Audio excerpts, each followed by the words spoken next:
Hello दोस्तों, welcome to you my channel. आप सभी का स्वागत है बी आर एजुकेशन में। आज हम क्लास 9 के फर्स्ट चैप्टर संख्या पद्धति के बारे में, इसके परिचय के बारे में पढ़ेंगे। तो आप सब नोट करते जाइएगा।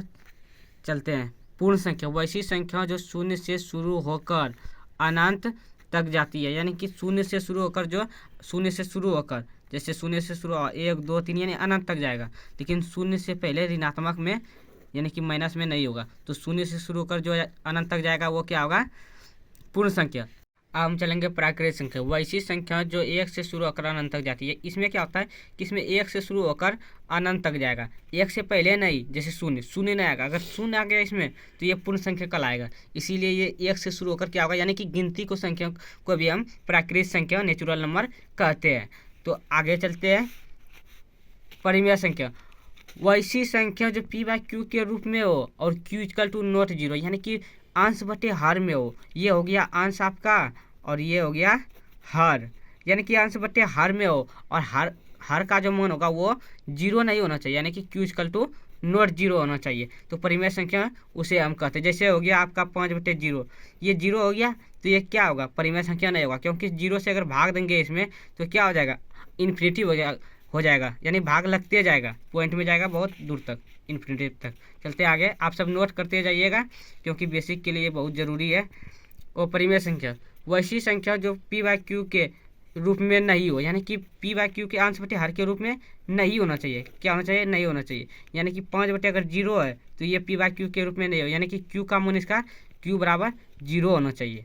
तो ये इन्फिनिटिव यानी कि ये वो परिमेय संख्या कहलाएगी। जैसे ये देखिए 1.56, ये इन्फिनिटिव है, 1/0, ये सब क्या हो गया? वो परिमेय संख्या हो गया। अब आगे चलते हैं। शांत संख्या वैसी संख्या जिसका हर 2 और 5 के गुणनखंड में हो, यानी कि जिसका अंश बटे हर तो आपको बता चुके हैं, यानी कि 2 और 5 के गुणनखंड में हो तो क्या होगा? वो शांत संख्या कहलाएगा। और दूसरे शब्दों में अगर कहा जाए तो हर से अगर अंश में हम भाग देंगे तो पूरी तरह विभाजित नहीं होगा, तो उसे ही शांत कहते हैं। और वह शांत के लिए आगे चलते हैं। वैसी संख्या, देखिए वसंत, वैसी संख्या जिसे हर से अंश में भाग देने पर पूरी तरह विभाजित नहीं होता है। ये क्या होता है? अगर अंश में हर से भाग देंगे, क्या करेंगे? हर से भाग देंगे तो पूरी तरह विभाजित नहीं होगा, ये विभाजित हो रहा है, इसलिए ये क्या होगा? शांत होगा। पूरी तरह विभाजित नहीं होगा तो वो क्या कहलाएगा? अशांत कहलाएगा। जैसे 5/3, ये अशांत है। कैसे अशांत है? क्योंकि इसका अगर यहाँ हर भी जो है 2 और 3 के गुणनखंड में, 2 और 5 के गुणनखंड में नहीं है, यहाँ 3 है, एक्स्ट्रा 3 है, इसीलिए क्या होगा? ये अशांत संख्या होगा। आगे चलते हैं। चलिए अब हम आगे चलते हैं। पूर्णांक संख्या वैसी संख्या जिसमें सभी पूर्ण संख्या तथा ऋणात्मक संख्या हो, साथ साथ शून्य भी, यानी कि पूर्णांक संख्या क्या हुआ कि उसमें धनात्मक संख्या यानी कि प्लस में जितना भी संख्या है और माइनस में जितना भी संख्या है उसके साथ साथ शून्य भी जो हुआ, ये धनात्मक हो गया और ऋणात्मक हो गया, इसके बीच में क्या है? शून्य भी है। तो ये सभी जो संख्या ये संग्रह हुआ तो वह क्या कहलाता है? वह पूर्णांक संख्या कहते हैं। यानी कि धनात्मक और ऋणात्मक के साथ साथ अगर शून्य भी संख्या है तो वह पूर्णांक संख्या कहलाएंगे। आप सभी नोट भी करते जाइएगा क्योंकि बेसिक के लिए ये बहुत ज़रूरी है। अगर ये याद नहीं रहेगा तो आपका सवाल आगे नहीं बनेगा।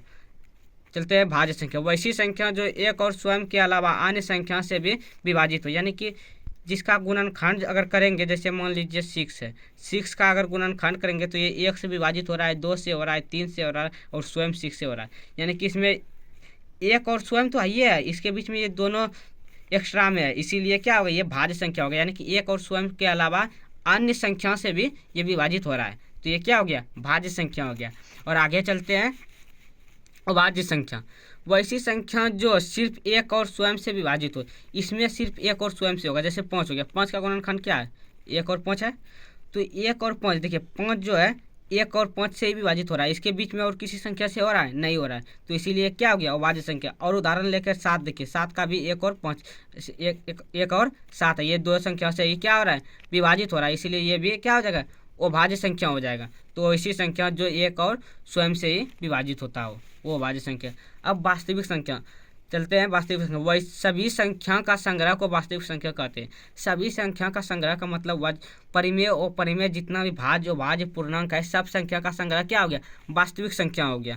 मान लीजिए ये √2 परिमेय संख्या है, परिमेय संख्या तो ये है, लेकिन साथ साथ ये वास्तविक संख्या भी है। अब यहाँ पर बेसिक खत्म हुआ। अब अगले वीडियो में हम आपको प्रश्नावली 1.1 का सारा क्वेश्चन सॉल्व करके दिखाएंगे।